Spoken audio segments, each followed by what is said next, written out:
which one of just 5 teams is going to come from behind and beat Vancouver in the third period? How proud are you of the way you guys battled? Real proud of them.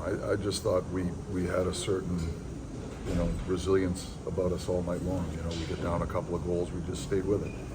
Just kept competing, and I think we're capable of coming back in games, and tonight was evidence against a really good team. So I thought it was a really good hockey game. That was one of the faster paced games that we've been involved with lately, and I thought our guys competed hard. I was real proud of them tonight. Did you say that Jari's game had a couple of highlight saves? He did. He made some big saves for us tonight. He's been doing that fairly consistently all year for us. He's been solid in there. He's given us a chance to win, and when he makes key saves at key times, it's hard to win if you don't get those. Let's just say that. And I think Jars is doing it for us. He did it again tonight for us. Obviously, Lars no more for his defensive play, but for him to get a big goal and then assist on the overtime winner, just what does that do for the group to see him step up big in that sort of situation? I think it's great. Lars he's played in a lot of high stakes environments, and I think he's a big game player. I think he embraces that challenge. He's been good for us on both sides of the puck. We're using him all around the lineup. I bet he leads the league in line mates. But he's on the power play. He's one of our first over the boards penalty killers. He's just been a valuable player for us. So when guys like that we rely on in tough situations like the penalty kill, and they get a chance to score goals, I think it means a lot to the whole group. So, and it's nice to get contributions throughout the lineup. So that's an important aspect of winning consistently in this league. Mike, it would seem that Puustinen and O'Connor, a couple of young guys, really upped their game tonight in the kind of a pressure situation. What did you think of that, and what would you say going forward? I thought they were terrific. I think they've worked really well with Gino. I think that line has had a lot of opportunities, a lot of ozone time, and I think OC and Pusti are a big part of it. I think they hunt pucks. They're quick to pucks. They're on top of pucks. And they have some hockey sense that they can play with G, and so they're dragging G into the fight down low, and I think that's something that we're always looking for when we put guys beside him, because G's very capable in that area also, and those guys I think are doing a good job. So that line's been really good for us, and as I said, those guys have been a huge part of it. Sid helped start to come back and reaches a milestone like 9th player in the history of the league. You don't want to see clips. Yeah. Yeah, I mean, I just feel like every so often there's one more milestone that he reaches. It's,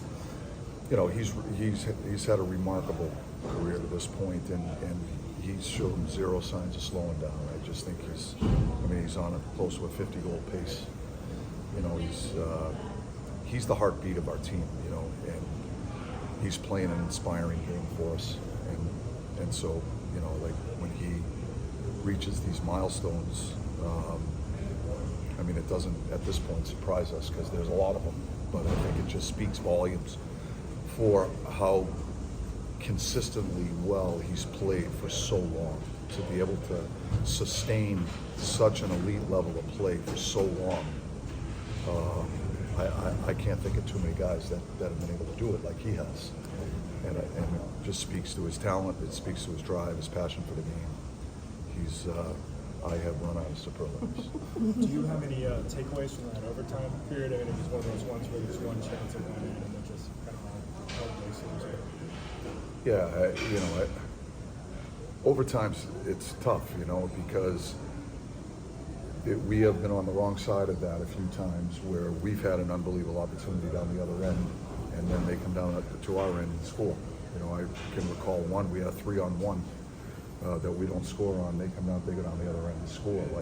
I think there's an element of chance associated with overtime, because there's so few players on the ice. So usually one scoring chance creates a domino effect, and that's just been my observation.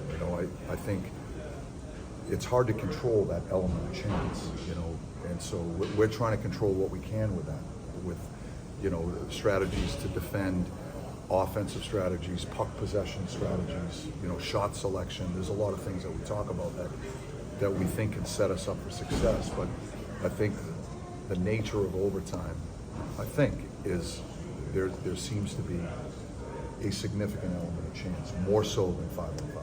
And so I just think that's part of it. Maybe that's part of what makes it exciting, but it sure is nice to be on the right side of it. Seeing Carlson help generate that chance and get the winner, what did you think of his game overall tonight? I thought he really stepped up tonight. He was an impact player for us, and I think when you see him take his game to that level, that's the game that I think we all get excited about, and so I just think he's getting more comfortable. The adjustment process has been a little bit longer than we had hoped, but we see more and more signs of him capturing his best game. I thought tonight he really stepped up. Happy birthday, Coach. Thank you.